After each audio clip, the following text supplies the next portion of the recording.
Hello everybody! Today I'll be taking you through a quick look at the festival, its activities, and its rewards. What is Dragonbash? Well, it's a celebration focused around bashing dragons and making light of their plague upon our land. Simply inspiring. You can find the majority of the festivities in the Norn capital of Holbrak, so put on your winter clothes and let's jump over there. For starters, like all festivals, Dragonbash has a currency.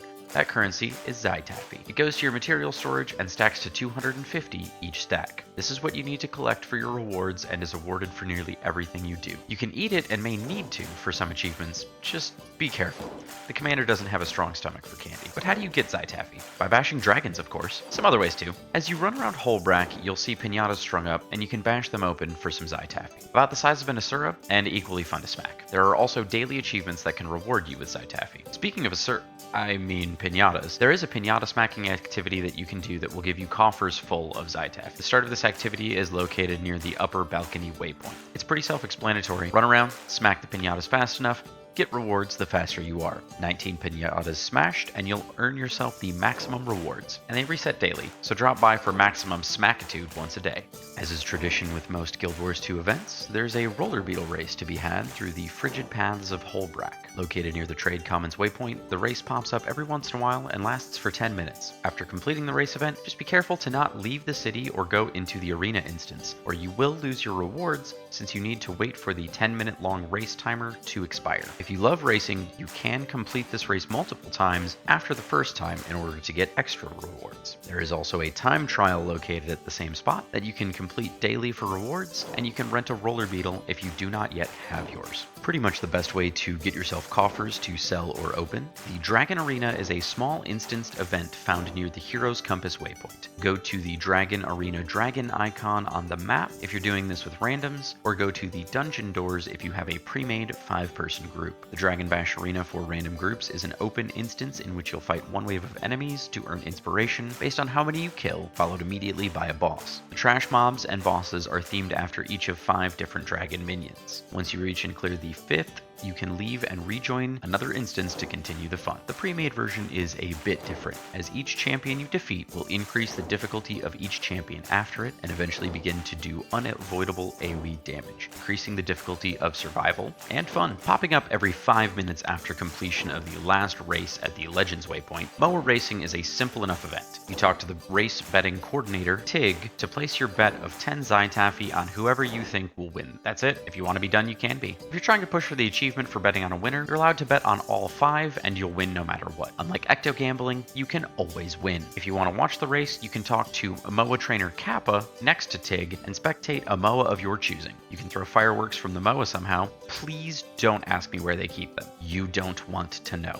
Hologram Stampede is the only main event not located in the actual city of Holbrak. This event is located spread between 4 different locations near Holbrak, rotating between them every 15 minutes. There will be a link to the Wiki page with the timer and orders as well, so you can track it while you're farming the festival. The order is as follows. Wayfarer Foothills is at the top of an hour, Dredgehaunt Cliffs is at 15 minutes past the hour, Lornar's Pass is at the 30-minute mark, and Snowden Drifts is at the 45-minute mark. Your objective is to go to these locations and activate the dragon holograms once the event starts. Doing this spawns 5 holograms, and you need to kill them to progress the event. The event happens in 3 stages. In stage 1, you and everyone around will need to complete 5 hologram devices. Stage 2 is 15, and stage 3 is 30. Players with mounts will be rapidly traveling between them, and you may find it difficult to keep up without a mount. My suggestion is when you need to move to use waypoints, and start moving a little early to get to another hologram device while people with mounts finish up the last one. Equip some additional movement enhancing abilities as well if you can. There's usually plenty of people, so you don't need to be perfectly combat optimized here. Fireworks and effigies. They're not really an activity, but they are in Holbrak and do have some achievements tied to them. You can use the firework launchers scattered about the city to shoot off colorful balls of death that also progress an achievement called Color the Sky. Near the Hero's Compass waypoint, there's an icon indicating dragon effigies. You can go here and burn them for a quick achievement as well. That's it. Not really a lot to do with those, but they're in the city. Sorry to save the clickbait hook for so long, but I'll just say it now. Yes, Drubert is here, and he's more than happy to eat your candy.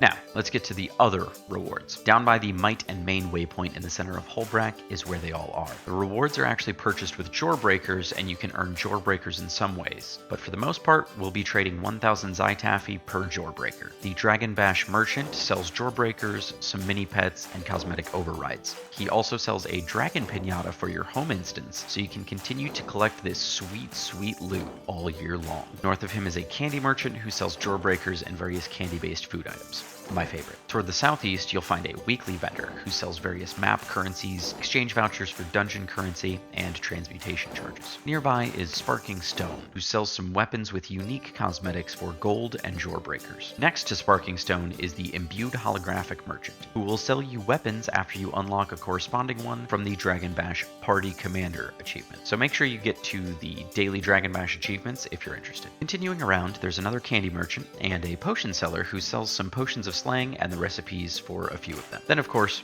Drewbert, the ghost who needs no introduction.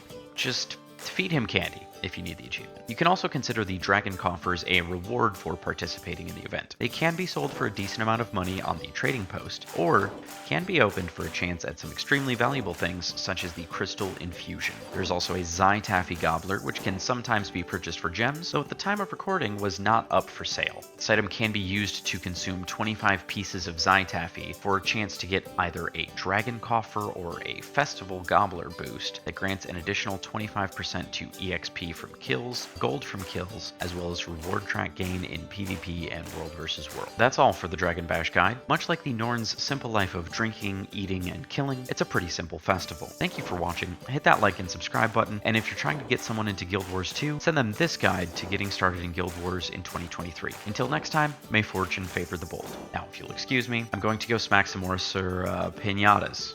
I definitely meant piñatas.